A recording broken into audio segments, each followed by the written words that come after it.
हाशिमपुरा में भी सर मुसलमान ही पुलिस ब्रुटैलिटी के शिकार हुए। पूरा क्या वाकया था और मारने के पीछे का कारण आपको क्या समझ आया? देखिए, ये एक लंबी बातचीत इस पे हो सकती है। जाहिर है कि यहाँ समय उतनी इजाज़त नहीं देगा। ये भारत में जो हिंदू मुस्लिम रिश्ते हैं, उनको समझने की ज़रूरत है। ये पिछले 1300 सालों में ये रिश्ते डेवलप हुए, 1300 सालों में विकसित हुए। 711 में, 710-11 में मोहम्मद बिन कासिम सिंध आता है और पहली बार हमारा साक्षात्कार एक पॉलिटिकल इस्लाम से पड़ता है। एक ऐसे इस्लाम से जो सत्ता और सत्ता पे काबिज होना चाहता है, शासक होकर रहना चाहता है। इसके पहले इस्लाम से हमारा साबका पड़ चुका था। केरल में व्यापारियों की हैसियत से मुसलमान आए थे, अरब आए थे और वो वहाँ बसे भी। उन्हें मोपला का कहा जाता है। मोपला मलयालम में मोपला का अर्थ होता है दामाद। वो आए, वहाँ रहते थे, उन्होंने शादियाँ की, वो आराम से। बल्कि ये कहा जाता है कि मोहम्मद साहब के जीवन में जो मस्जिद अरब से बाहर बनी, वो केरल में थी। बहरहाल, लेकिन जब ये पॉलिटिकल इस्लाम से हमारा रिश्ता कायम होता है, तो एक ख़ास तरह का संग साथ विकसित होता है। बताइए, 1200-1300 साल तक हिंदू मुसलमान साथ साथ रहे इस देश में। उन्होंने मिलजुल करके बहुत खूबसूरत चीज़ें बनाई। संगीत है, साहित्य है, स्कल्पचर है, पेंटिंग है, म्यूज़िक है, मतलब हर चीज़ में। यहाँ तक कि हमारा जो पाक शास्त्र है, आप अपने किचन में घुस जाइए, अपने रसोई घर में घुसिए, तो आपको बहुत सारे पकवान और बहुत सारे औजार बनाने के, आपको आप उनकी कल्पना ही नहीं कर सकते अगर मुसलमान ना आए होते हमारे देश में। और इस्लाम भी जाहिर है कि जैसा अरब में था, भारत में आके वो भी बदला। उसका भी चरित्र थोड़ा ज़्यादा समावेशी, ज़्यादा उदार हुआ। तो बहरहाल ये दोनों साथ साथ रहते रहे, लेकिन इन दोनों ने साथ साथ रह करके सिर्फ यही नहीं था कि बहुत बड़ी चीज़ें रची, बल्कि ये दोनों लड़ते भी रहे। ये कई बार हम बड़े आराम से कह देते हैं कि साहब गंगो जमुनी तहजीब विकसित हो रही थी और राजा लड़ते थे। गांव में जो प्रजा थी वो तो एक दूसरे से बड़े हिल मिल के रहती थी, दोस्ती के साथ रहती थी। तो ये भी सही नहीं है। दोनों के बीच एक खास तरह का प्रेम और घृणा का संबंध था। हमारी भाषा में व्यक्त होता है। देखिए, हमने मुसलमानों के लिए म्लेच्छ शब्द का इस्तेमाल किया। हम म्लेच्छ वैसे तो वैदिक संस्कृत का शब्द है। जो म्लेच्छ का मतलब होता था, वो लोग जो संस्कृत का जिनका उच्चारण शुद्ध नहीं होता, अच्छा उच्चारण नहीं करते, तो उन्हें म्लेच्छ कहते, यानी अनार्य।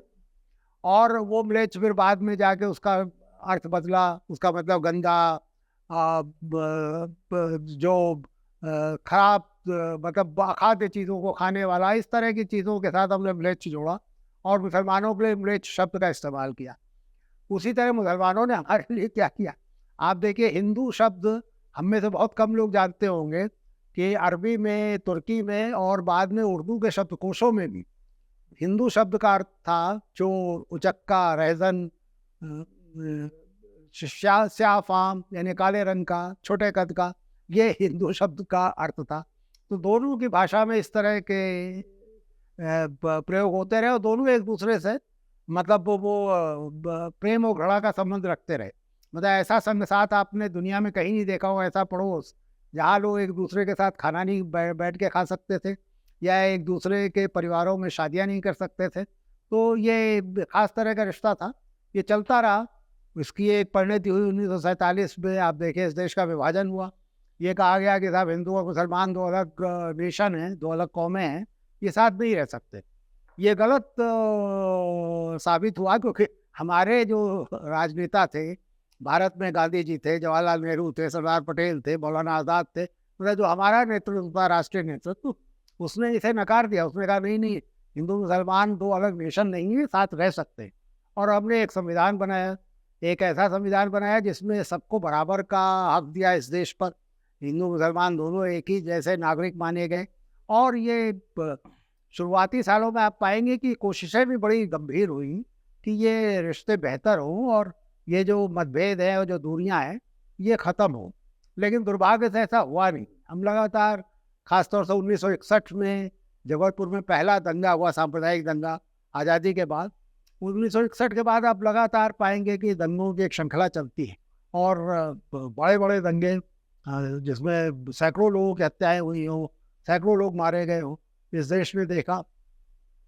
ये जो और इसमें भी सबसे बड़ा दुर्भाग्य ये रहा कि जिस सरकारी मशीनरी को ये जिम्मेदारी सौंपी गई थी कि वो दंगों की रोकथाम करे और दंगों से पहली मुठभेड़ जिसकी हो, वो पुलिस थी।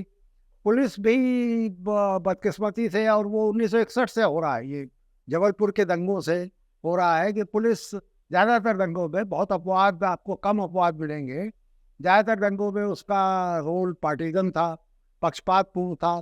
वो बजाय एक लॉ इन्फोर्समेंट एजेंसी के, वो एक हिंदू पुलिस की तरह काम करती रही। और कहीं न कहीं हमारे मन में ये धारणा बनी हुई है कि ये दंगे मुसलमान शुरू करते हैं, वही आक्रामक हैं, और इन दंगों को रोकने का एक ही तरीका है कि मुसलमानों के साथ सख्ती की जाए। और उसी सख्ती का नतीजा आप पाते हैं, हाशिमपुरा जैसी चीज़ें होती।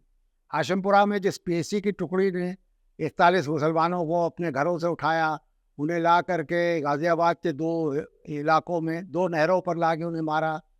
उनमें से कई लोगों से मैंने जब ये मैं किताब लिख रहा था, तो मेरी ये जानने की सबसे बड़ी उत्सुकता थी कि भाई आप कैसे किसी को मार सकते हैं जिससे आपकी कोई दुश्मनी नहीं, जिसे आपने इसके पहले कभी देखा नहीं, जिसे आप पहचानते नहीं, अचानक आप उसे लाएँ और उसके सीने पर राइफ़ल रख करके आप घोड़ा दाग दें, ऐसा कैसे कर सकते हैं?